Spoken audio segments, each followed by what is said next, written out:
What if living into your hundreds, living well into your hundreds, isn't the result of rare herbs or strict exercise and diet regimes, but instead could be the result of a simple practice that you do every day for just a few minutes, some healing sounds? I've been reading about a man who lived to be 256 years old. His name, Liu Qingyun. And based on interviews done with him in the 1920s, he said that the secret to his longevity was two things. One of them was the result of practicing healing sounds, or he called them healing breaths, certain breaths, every day for 110 years. He did them daily. And after that, he found actually longevity practices and did those in conjunction with the healing sounds. And he said he started when he was 29, and he said by the time he was 40, his mind was calm. Now, I'm really intrigued by that. He said one of the other, that's the second secret to his longevity, was the fact that his mind was no longer reactive. He could control his mind. And that doesn't mean he was complacent. Certainly, he was aware of what was going on around him. He just didn't react to it. Because a lot of times our reactions are just overdone anyway. And we know that stress is a major contributor to disease and death. And what is stress? Stress is just overreactive emotions a lot of times. It's anger at situations where we could just be proactive and do something about it. We get angry instead. It's sadness over things we can't control. Again, well, how does sadness help us? It's fear, worry, hate, disliking things a lot. All those emotions create stress, and they get stuck in different organ systems in the body. And the healing sounds are designed to, maybe not designed, but they're designed to promote health. And part of that health is releasing those stuck emotions from the body and calming the mind. So I'm really intrigued by this gentleman. So in this video, we're going to look at what the 6 healing sounds are. We're going to look at their place in traditional Chinese medicine. We're going to look at current research and current practice in clinical settings. Well, how are people using these today? So we're going to tease that apart, and then we're going to really go into his story, because I'm interested in doing a practice that mirrors what he did. Because I've experimented with the healing sounds before. I've learned them, I've taught them in my classes, I've taught them with movements, without movements, and I once did the healing sound for the liver, shh, for a month every evening. Now, I can't say I experienced a lot of dramatic results, but I also know that I have a lot of internal blocks, energetic blocks still, and that I'm interested in a practice that could be done every day that will slowly erode those, and that I'll see results in maybe 10 years. That's how I look at it. It's like, whoa, if I could be free of mental afflictions, if I could be free of not being reactive, that would be so great. Because right now, things happen and I react, and I would like to have a little bit more peace in my life, to be more proactive, to be more creative instead of reactive. So what are the 6 healing sounds? Let's just go over them really briefly. So each one is designed to support and release stagnant qi within a certain yin organ. And the yin organs are the lungs, and we'll do the sound for that, is just s. And the liver is sh. For the kidneys, it's ch. For the stomach spleen, the spleen is the yin organ in that system, it's. For the triple warmer, it's. For the heart, it's. So those are the 6 sounds.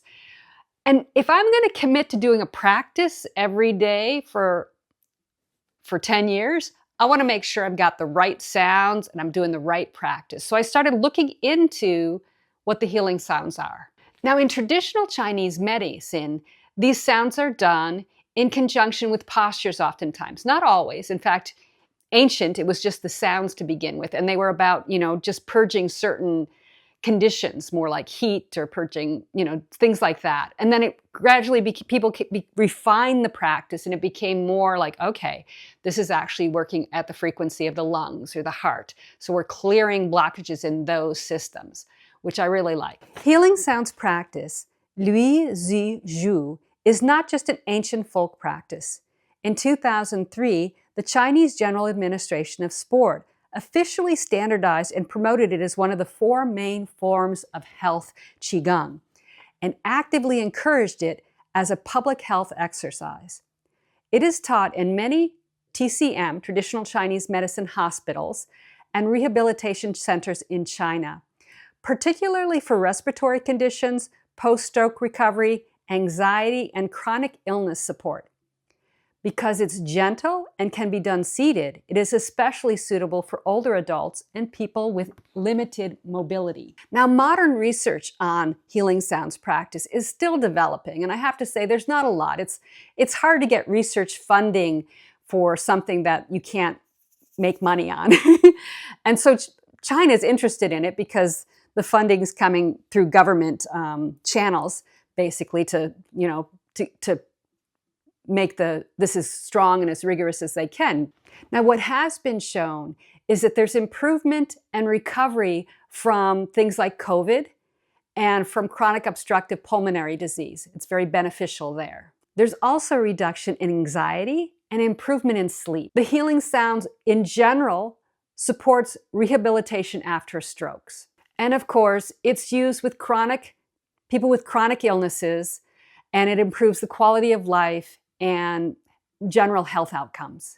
So yeah, it's not as much research or as extensive as we'd want, but we're seeing benefits, and it's something that's very simple to do and very, kind of grassrooty. You can do it yourself at home. It's very easy to learn. So one of the most well-known historical figures who've used it is this gentleman, Qingyun, and like I said, he used it every day, learned it at 29, used it daily. He gives specific information in his book here about when to practice, or when he practiced. He practiced between 11 and 3 o'clock during the day. So it's a certain time when yang is very high to do a nice yin practice. It's very well balanced. So it's a good idea to do it during that time, but you can do it anytime. So that's what he said, and that's what I've been trying to do. I've been inspired to practice. I've been doing it for a month now, every day, during that period of time. And a short little practice. I do about 15 minutes to get all my sounds in, or 18 to get all my sounds in. And what he said is that it calmed the mind. And it's designed to keep the body free of illness. And he says he just did the breaths, and he calls them, basically the 6 breaths. And the Chinese characters are actually just direct translations. There's a resting breath, a blowing breath, an expelling breath, a giggle breath, giggle breath, and then there's the sh breath, and then the breath. I can't remember. That's just a normal breath. That's just breathing.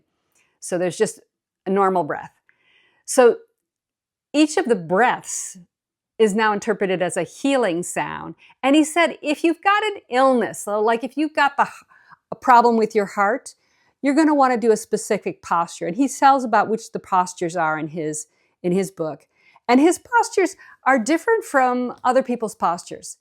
So he's talking about, I started researching this, and what I found was that everybody's doing something different.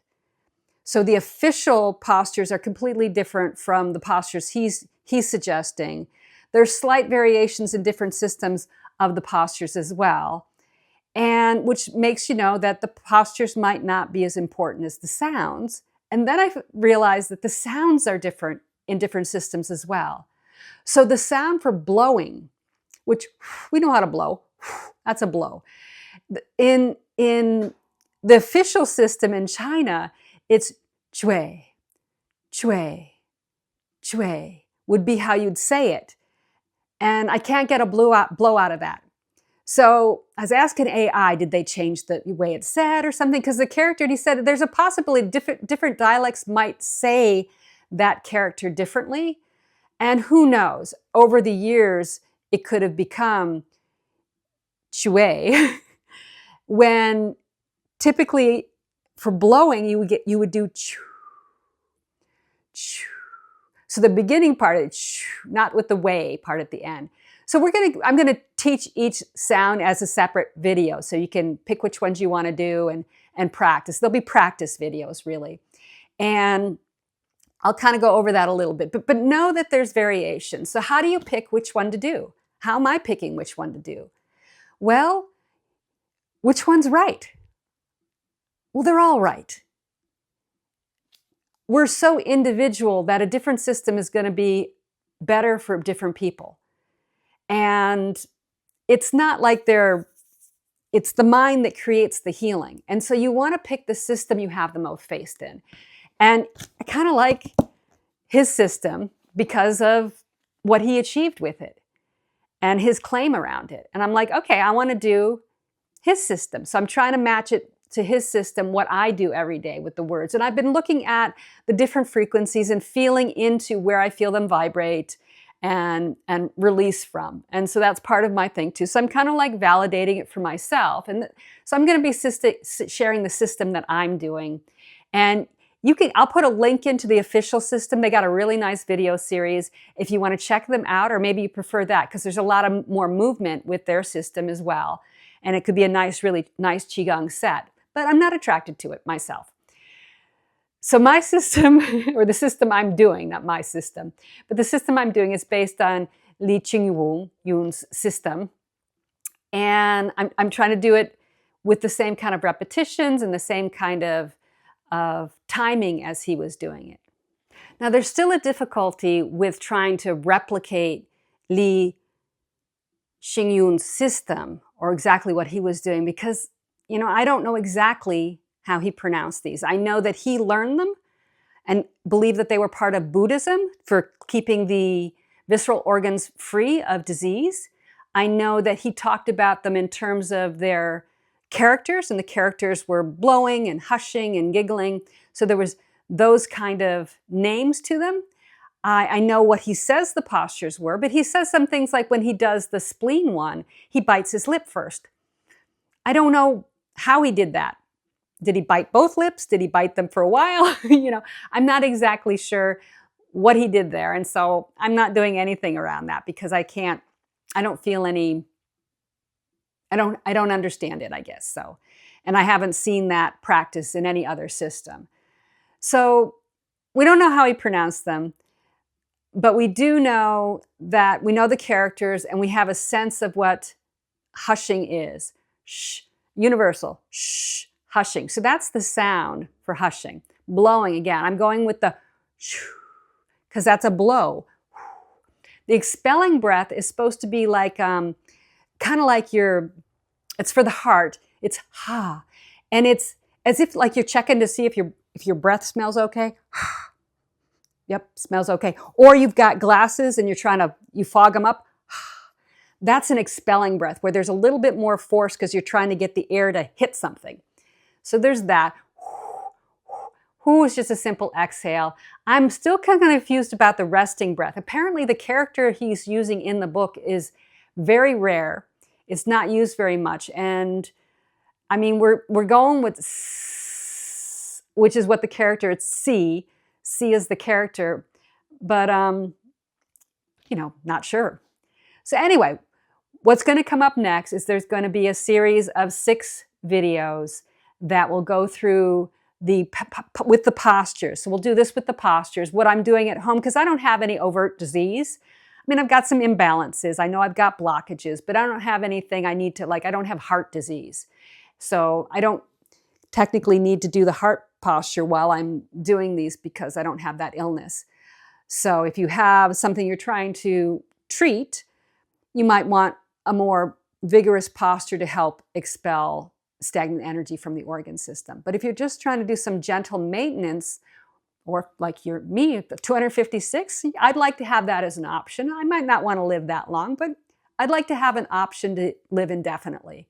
And so for me, that's what this practice is about.